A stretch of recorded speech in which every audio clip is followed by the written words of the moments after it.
ఏమండి, నా పేరు గుణరాం. నేను సైబర్ క్రైమ్ పోలీస్ స్టేషన్ నుంచి వచ్చాను. నేను ఇన్స్పెక్టర్గా పనిచేస్తున్నాను. నేను ఇక్కడికి వచ్చిన కారణం ఏంటంటే, ఈ రోజుల్లో డిజిటల్ అరెస్ట్ అనేది చాలా విపరీతంగా జరుగుతోంది. డిజిటల్ అరెస్ట్ జరగడానికి కేంద్ర బిందువు బ్యాంక్. అది ఎస్బీఐయా, యాక్సిస్ బ్యాంకా, ఇంకో బ్యాంకా, ఏదైనా ఒక బ్యాంక్. నేరం అనేది ఖచ్చితంగా ఇక్కడి నుంచి జరుగుతుంది. ఆ జరుగుతున్నట్టు నేరం ఏ విధంగా జరుగుతుందన్న దాని మీద మీ అందరికీ అవగాహన ఉండాల్సిన అవసరం ఉంది. డిజిటల్ అరెస్ట్ పేరుతో లేకపోతే ఈ సైబర్ క్రైమ్ ఫ్రాడ్స్ పేరుతో సుమారుగా మన ఆంధ్రప్రదేశ్లో ఈ సంవత్సరం అంటే జాన్యువరి నుంచి ఇప్పటివరకు 800 కోట్ల రూపాయలు పైబడి డబ్బులు పోయినాయి అంటే ఒక్కసారి మీరు గమనించండి. బ్యాంక్కి ఏదో కస్టమర్ వచ్చాడు, ఆయన డబ్బులు ఆయన ఇష్టం కదా, ఆయన ఏదో పేరు చెప్పాడు, నేను రాసేసుకున్నాను, ఆ పేరు కరెక్ట్గానే ఉంది, నేను చెక్ చేశాను, నా పైన ఆయన చెక్ చేశాడు, ఆ పైన ఆయన చెక్ చేశాడు, పంపించేశాం అంటే కుదరదు. ఎందుకంటే ఇంటర్నెట్ బ్యాంకింగ్ ఫెసిలిటీ పేరుతో మీరు చాలా ఫెసిలిటీస్ మీ కస్టమర్స్కి మీరు ఏర్పాటు చేశారు. మీలాగే భారతదేశంలో అన్ని బ్యాంకులు ఏర్పాటు చేశాయి. కానీ ఏర్పాటు చేసిన దాన్ని ఆ సౌలభ్యాన్ని నేరస్తులు చక్కగా ఉపయోగించుకొని మనకి డబ్బులు కొట్టేయడం జరుగుతుంది. అంటే ఫెడెక్స్ నుంచి కాల్ చేస్తున్నామని, మీకు ఈ కొరియర్ అందకపోతే 2 నొక్కండి 3 నొక్కండి, లేకపోతే మీరు పలానా చోట నుంచి పలానా చోట కొరియర్ పంపిస్తున్నారు, అందులో మీ ఆధార్ కార్డు ఉంది, మీ ఫోన్ నెంబర్ లింక్ అయింది, అందులో ఈ పాస్పోర్ట్లో లేదా MDM మాదక ద్రవ్యాలు పంపిస్తున్నారు, ఇలా ఏదో రకరకాలుగా వస్తున్నాయి. ఆ టైంలో మిమ్మల్ని ఎవరితోని మాట్లాడనివ్వకుండా మిమ్మల్ని వాళ్ళు అరెస్ట్ చేసినట్టుగా డిజిటల్గా అరెస్ట్ చేస్తున్నామని చెప్పి టోటల్గా మిమ్మల్ని భయభ్రాంతులకు గురి చేసి మీ దగ్గర ఉన్నటువంటి FDలు అవన్నీ కూడా బ్రేక్ చేయించి RTGS ద్వారా మీ బ్యాంక్ వచ్చి ఇక్కడి నుంచి అమౌంట్ని వాళ్ళు చేసేసుకోవడం జరుగుతుంది. ఈ ప్రాసెస్ అంతా ఎలా జరుగుతోంది, మేము అన్ని కేసుల్ని పరిశీలించిన తర్వాతన మేము టోటల్గా CP గారు మా టీం అంతా కూడా మేము ఒక క్వశ్చనేర్ తయారు చేయడం జరిగింది. ఇది క్వశ్చనేర్.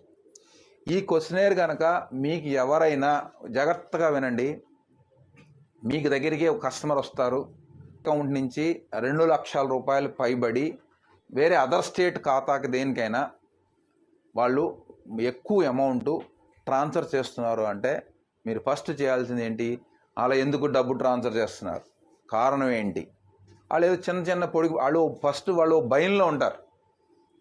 అది మీరు గమనించాలి. అతన్ని గమనించాలి. అతని మొహం కవళికలు ఎలా ఉన్నాయి, ఫోన్లో మాట్లాడుతున్నాడా, ఏం చేస్తున్నాడు, ఏంటి, ఫోన్ అవసరం ఫోన్ కట్టేమని చెప్పాలా, కట్టనండి, లేదు నాకు ఏదో అంటాడు అంటే మీరు వెంటనే పట్టుకోవాలి, ఏదో జరుగుతుంది. ఇది మీరు అడ్డంగా అవసరమైతే గొడవ పెట్టుకోండి, ఏం పర్వాలేదు, మాకు ఫోన్ చేయండి, మేము వస్తాం. ఇప్పుడు మొన్న ఇదే SBI బ్యాంకులో 1,25,00,000 ఒక్కసారిగా వెళ్ళిపోయినాయి.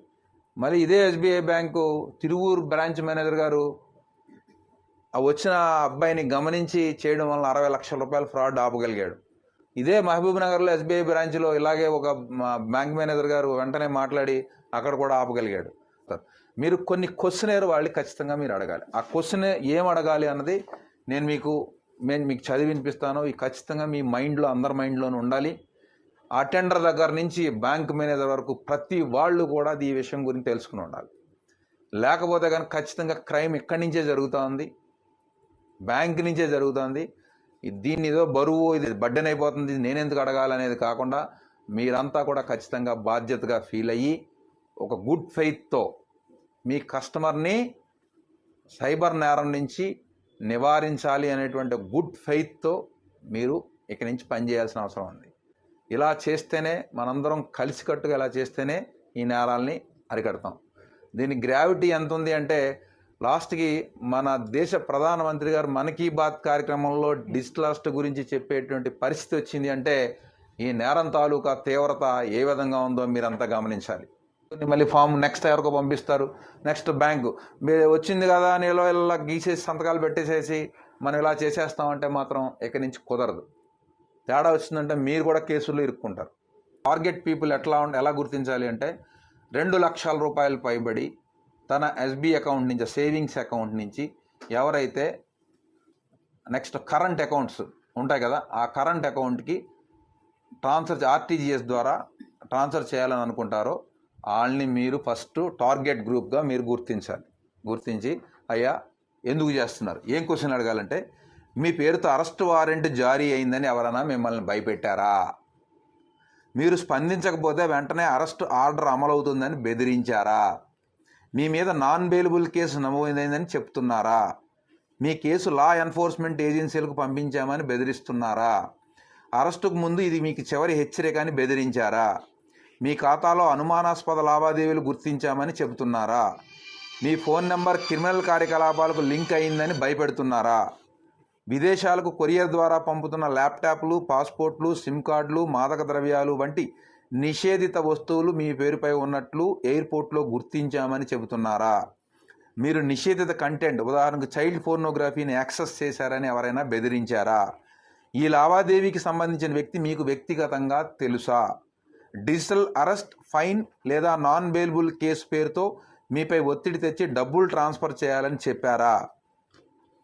మీరు ఎవరితోనైనా ఫోన్లో మాట్లాడుతున్నారా?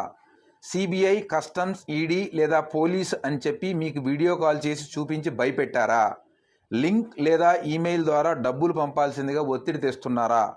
మీ బ్యాంకుల్లో ఉన్న ఫిక్స్డ్ డిపాజిట్లు రద్దు చేసి డబ్బులు పంపమని భయపెడుతున్నారా?